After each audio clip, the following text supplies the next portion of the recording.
sa bawat Pilipino at magbibigay ng tamang impormasyon para sa tahimik at maayos na Pilipinas. Police News Network, alagad ng batas, tagapagtaguyod ng balitang pulis, sandigan ng mamamayan, patnubay ng katotohanan.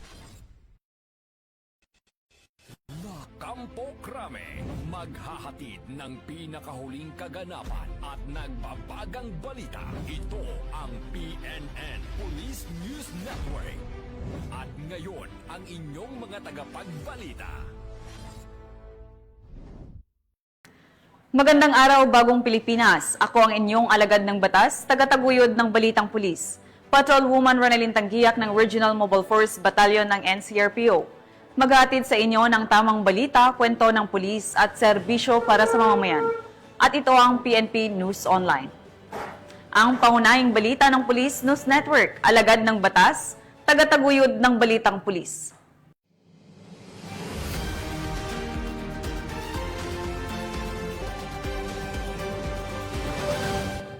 Narito ang mga balitang dapat niyong abangan. Umabot sa mahigit 3.6 milyong pisong halaga ng sigarilyong walang graphic health warning na sabat sa Davao City. Lalaking nanutok ng baril, arestado. Baril at syabo nasamsam sa Ubay, PNP. At dating supporter ng makakaliwang grupo, kusang nagbalik loob sa pamahalaan. Baril isinuko. Hala, may mali ako dun ah.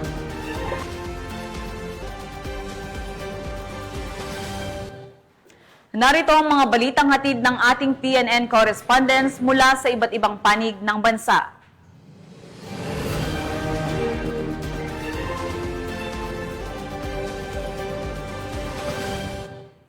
Simulan natin ang balita mula sa bahagi ng Luzon.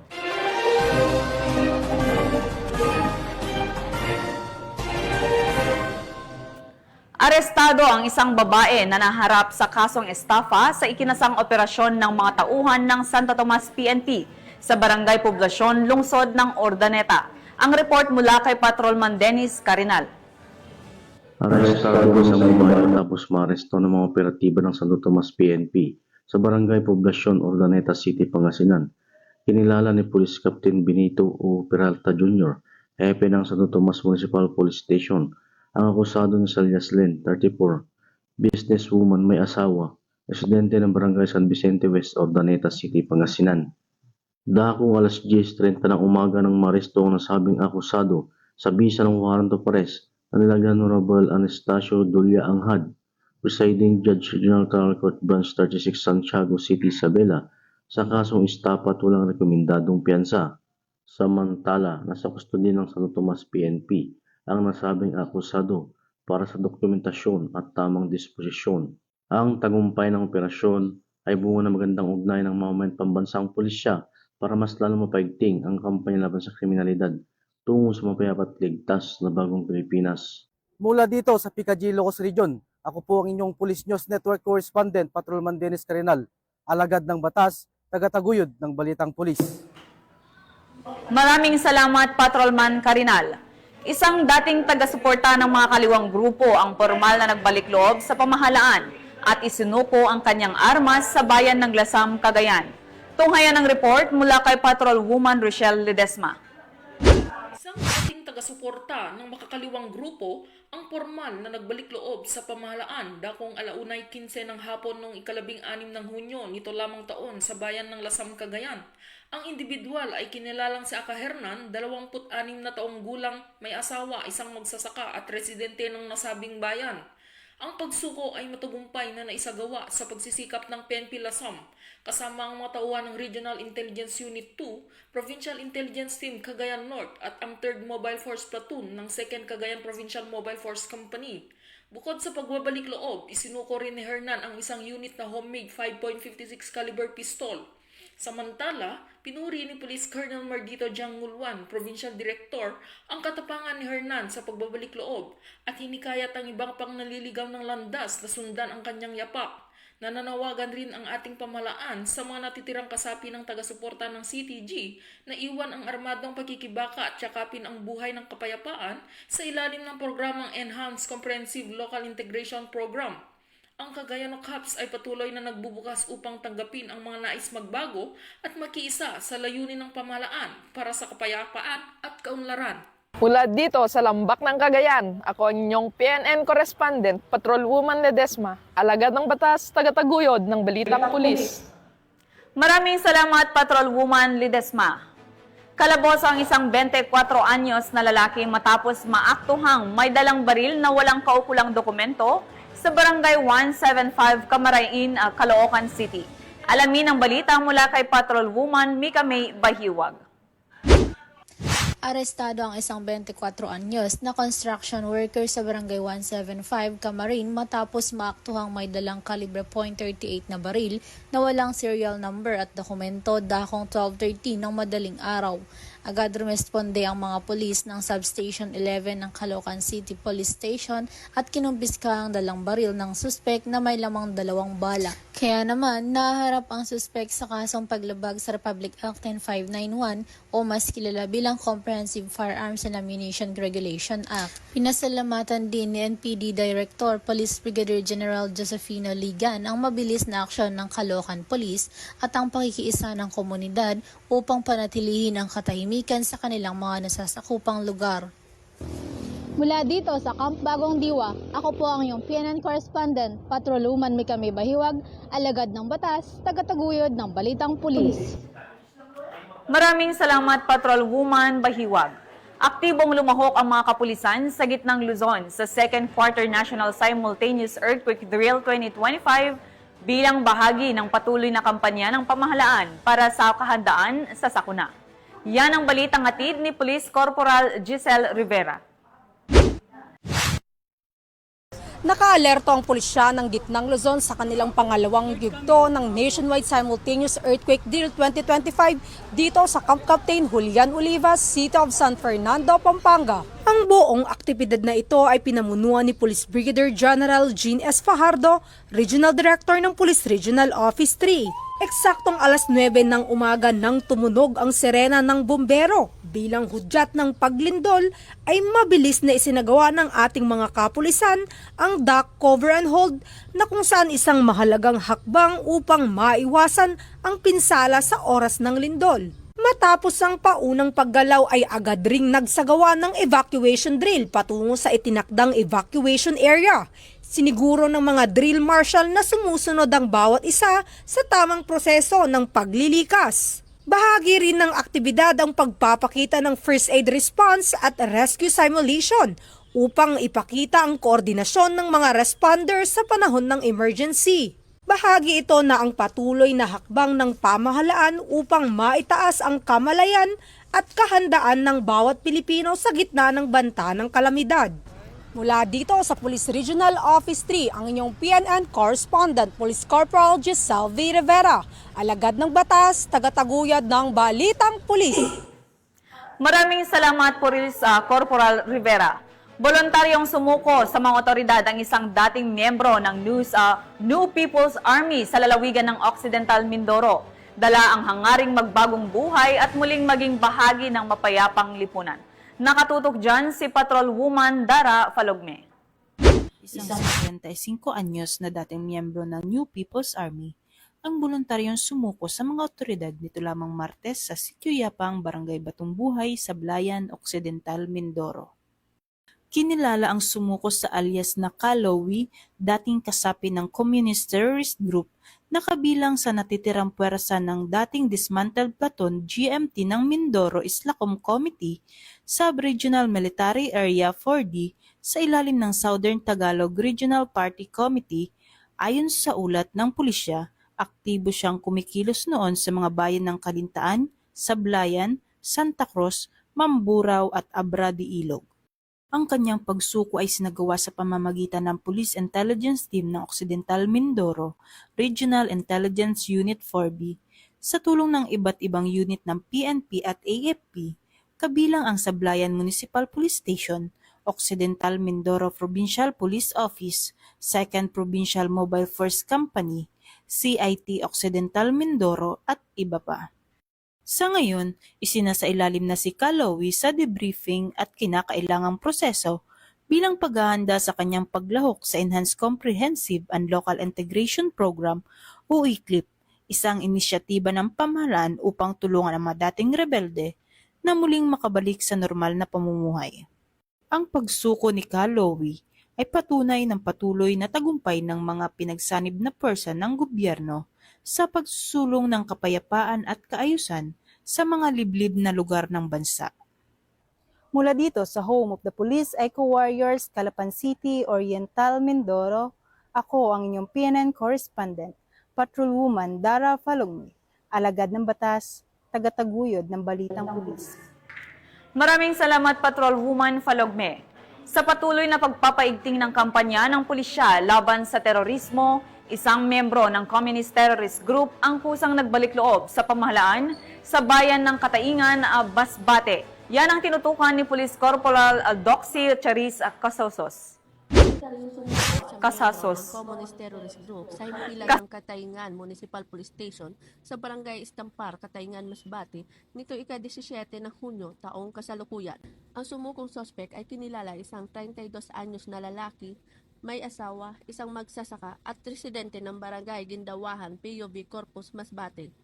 Ang individual ay kinilala bilang isang medical staff member ng SRC-4 BRPC sa ilalim ni Dindo Monsanto aka Buddy Rowie Bokbok, ang dating kalihim ng BRPC. Kasama ng sumuko ay isang unit ng caliber 38 revolver na may defaced serial number at 3 live rounds ammunition. Sa kasalukuyang, ang sospek ay nasa kustodiya na ng Katayngan Municipal Police Station para sa tamang dokumentasyon at disposisyon. Patuloy na nanawagan ng PNP Bicol sa mga kababayan nating nalihis ng landas dahil sa maling ideolohiya na magbalik loob sa gobyerno, mamuhay ng mapayapa at maayos kasama ang kanilang mga pamilya. Mula dito, sa Legazpi City, Albay, ako po ang inyong PNN correspondent, Police Corporal Dr. Charis Casasos, alagad ng batas, tagataguyod ng balitang pulis. Maraming salamat, Police Corporal Casasos. Tunghayan naman natin ang mga balita mula sa Visayas.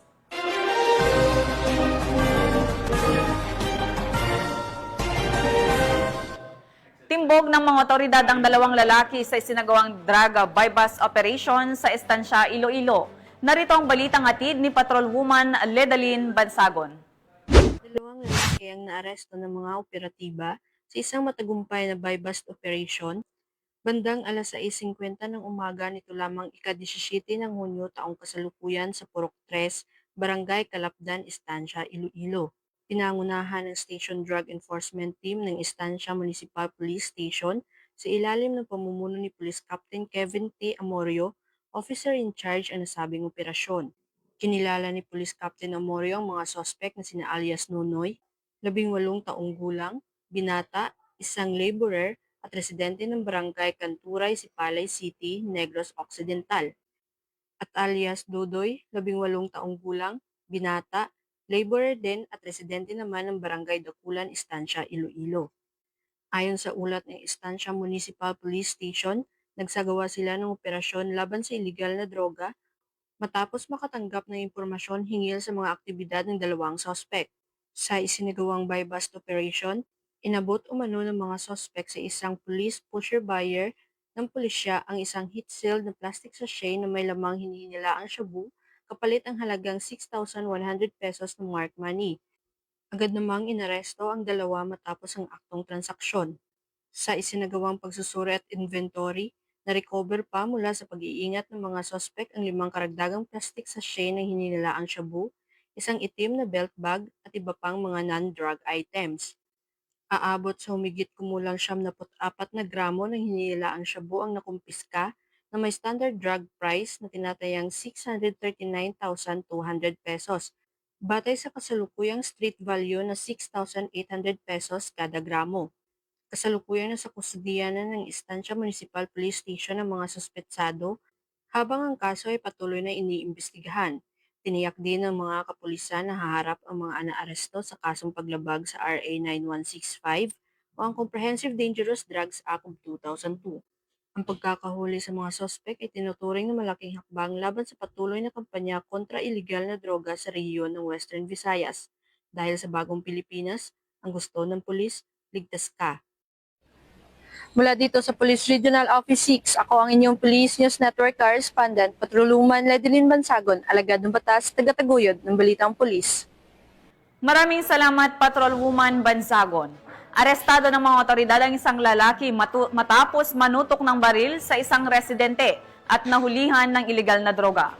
Alamin ang buong detalye ng balita mula kay Patrolwoman Judith Nicanor. Arestado ng otoridad ang isang lalaki matapos umanong manutok ng baril sa isang residente sa barangay Tapal, Ubay, Bohol noong gabi ng Hunyo taong kasalukuyan. Kinilala ni Police Captain Amelito Meloria, Chief of Police ng Ubay Municipal Police Station, Bohol Police Provincial Office, ang suspect na si alias Oma, 40 anyos, at residente ng nabanggit na lugar. Si alias Oma ay kabilang sa drug watch list ng pulisya.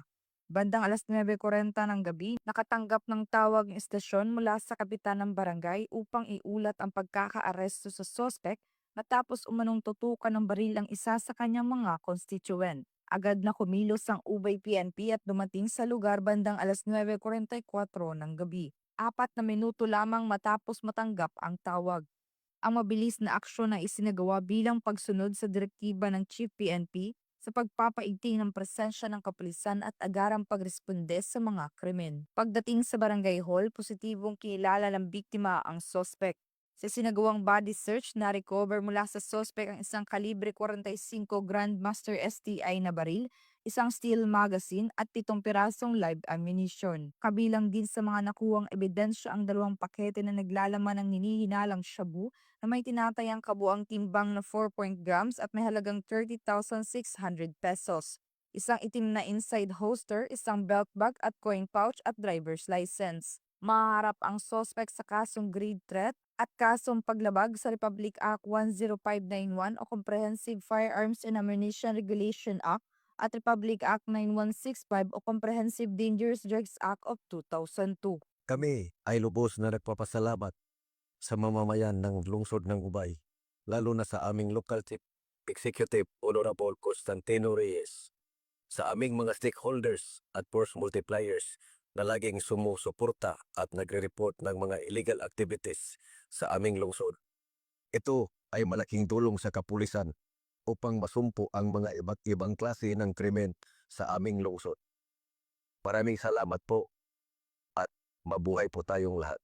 Patuloy ang pinaigting ng kampanya ng mga kapulisan laban sa namang uri ng kriminalidad, kasabay ng mas mabilis at matatag na aksyon ng pulisya alinsunod sa mga direktiba ng pambansang pamunuan para sa isang ligtas at maayos na bagong Pilipinas. Mula dito sa Police Regional Office 7, ako ang inyong Police News Network Correspondent, Patrolwoman Judith Nicanor, alagad ng batas, tagataguyod ng Balitang Pulis. Maraming salamat, Patrolwoman Nicanor. Narito naman ang mga balita mula sa bahagi ng Mindanao.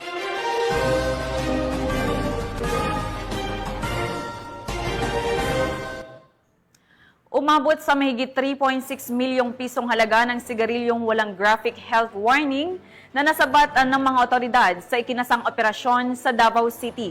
Ang detalye ng report ang mula kay Patrolwoman Ana Marie Mendoza.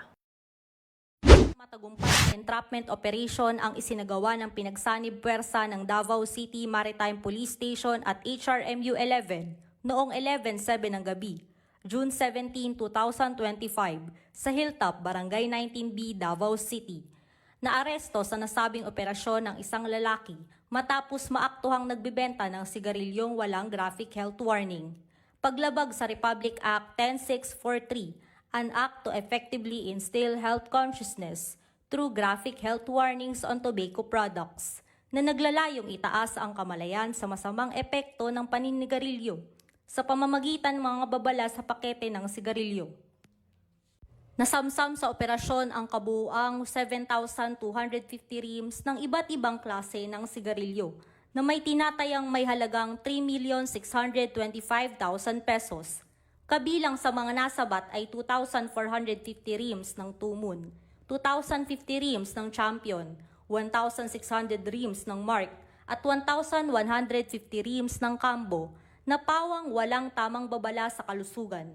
Ang mga ebidensya ay isinailalim na sa kustodiya ng Davao City Maritime Police Station para sa kaukulang dokumentasyon at investigasyon. Ang Maritime Group ay patuloy na paigtingin ang kampanya kontra kriminalidad, alinsunod sa programa ni Pangulong Ferdinand Marcos Jr. na puksain ang anumang kriminalidad sa bansa sa pamamagitan ng agarang aksyon para makamit ang isang maayos, mapayapa at maunlad na bagong Pilipinas.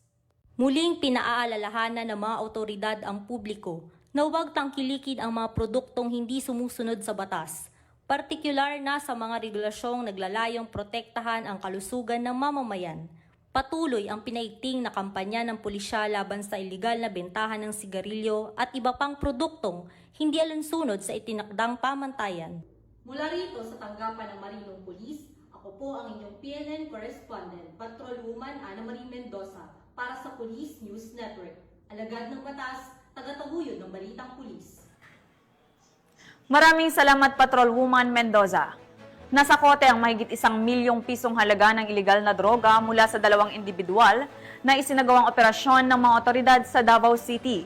Ang balitang hatid ni Patrolwoman Queenie Babes Arindain.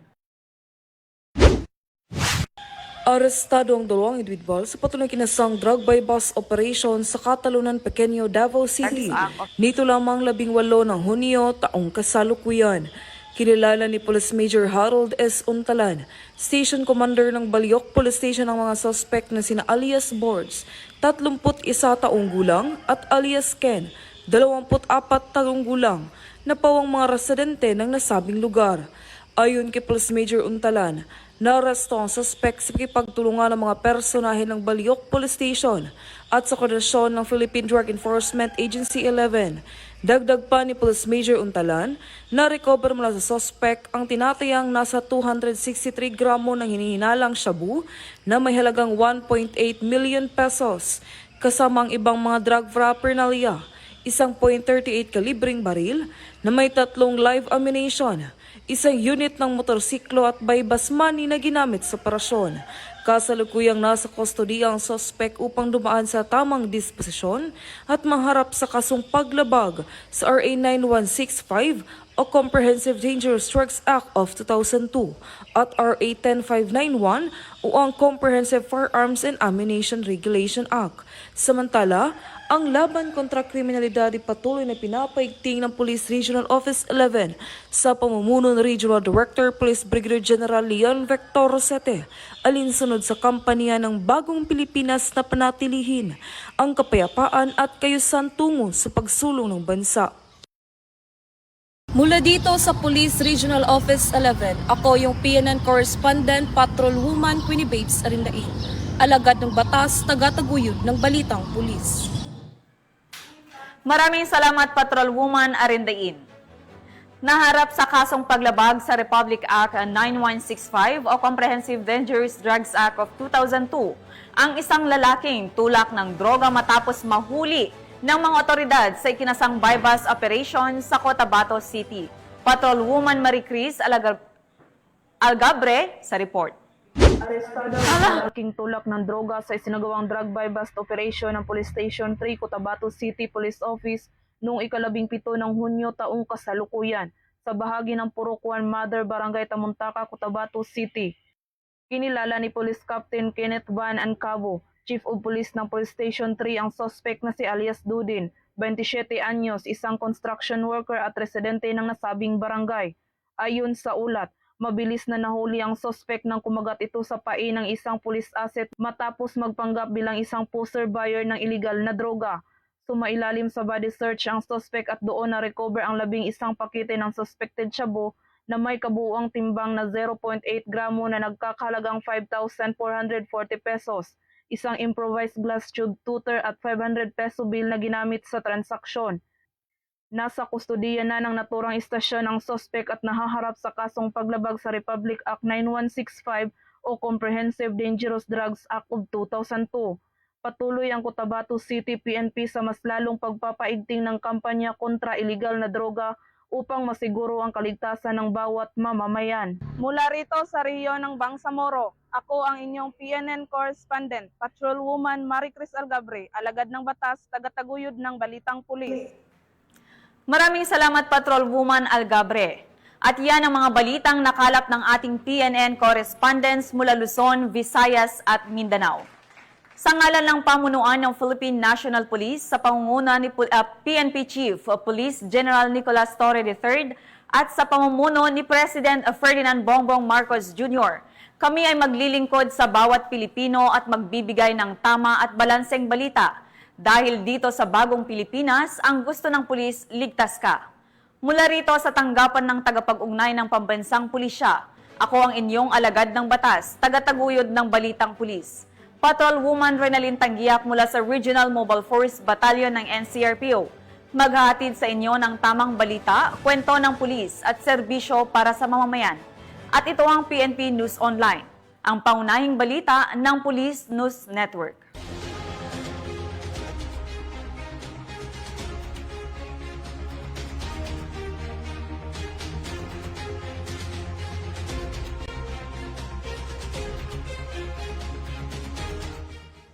Police News Network, alagad ng batas, tagapagtaguyod ng balitang pulis.